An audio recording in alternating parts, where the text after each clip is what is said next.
CBO. La bande dessinée, c'est le thème du festival L'Opérette en ébullition qui se déroule dimanche. Nicolas Varlet, bonjour. Bonjour. Vous êtes le président de l'association Brest en Bulle, à l'origine de l'événement. Alors vous avez organisé pour la 3e année ce festival. Quel est le principe, le but un petit peu de cet événement? Alors le but en fait c'est d'offrir une fête, on va dire, intergénérationnelle, même si nous on met beaucoup l'accent sur l'accueil des enfants. Cette année donc il y a 4 maisons d'édition jeunesse, en plus de 32 auteurs présents.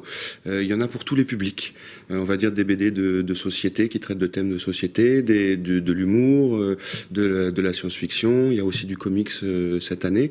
Donc le but c'est de, voilà, au travers d'autres animations, faire découvrir la BD et pas simplement le fait de la dédicace. Alors ça fait beaucoup d'auteurs et de maisons d'édition sur place. Quelles vont être un petit peu les têtes d'affiche, si on peut dire? Alors les têtes d'affiche pour cette année, alors c'est vrai qu'on hésite toujours à donner des noms parce que certains pourraient en prendre ombrage, mais très honnêtement c'est Étienne Davodo et Baru.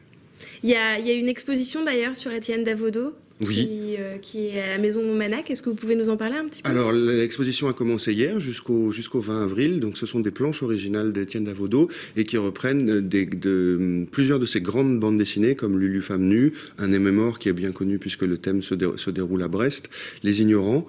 Voilà. Et donc c'était histoire de retracer un petit peu une partie de ses œuvres. Alors, il y a aussi des dessinateurs finistériens. Dans la programmation, il y a Chris, Erwan Sœur-Le-Bihan, Fabrice Le Hénan et d'autres qui sont programmés. Est-ce que la BD est bien représentée en Finistère? Ah, carrément, oui.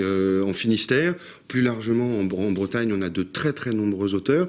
C'est vrai que c'était un des buts de l'association, en fait, c'est promouvoir un petit peu les auteurs locaux, les auteurs bretons, la culture bretonne aussi, et donner éventuellement aussi leur chance à des jeunes auteurs. En tout cas, même s'ils sont pas jeunes par l'âge, en tout cas dans le milieu, s'ils ont qu'une première BD, c'est aussi un des buts de l'association de les faire découvrir au public. Donc on pourra découvrir ces jeunes auteurs dimanche. Oui. C'est-à-dire ils seront présents sur place? Ah, ils seront présents, tout à fait. Oui, tout à fait. Comme je disais, il y a 32 auteurs présents, plus des auteurs qui sont présents sur les stands des maisons d'édition.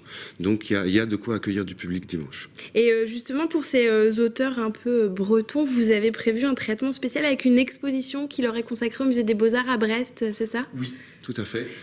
Qu'est-ce qu'on va voir à cette exposition? Alors le problème c'est que l'exposition en fait elle réouvre aujourd'hui et elle terminera dimanche puisque donc il y a un programme au niveau de...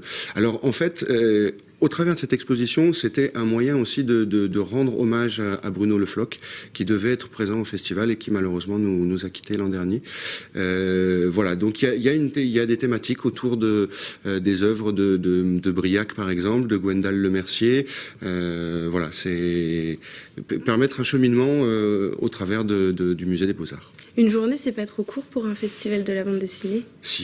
Si, c'est trop court. Au bout de 3 ans, vous n'avez pas envie d'avoir plus de jours de festival? On aimerait passer à 2 jours, mais il y a une question déjà de logistique au niveau du nombre de bénévoles, de soutien financier aussi. On aimerait, à terme, que ça prenne le format de 2 jours, mais voilà, s'il y a des gens qui nous écoutent et qui veulent nous rejoindre, on les accueillera avec grand plaisir. Et puis s'il y a des sponsors aussi, voilà, c'est un travail quasiment, c'est une année de travail pour une seule journée.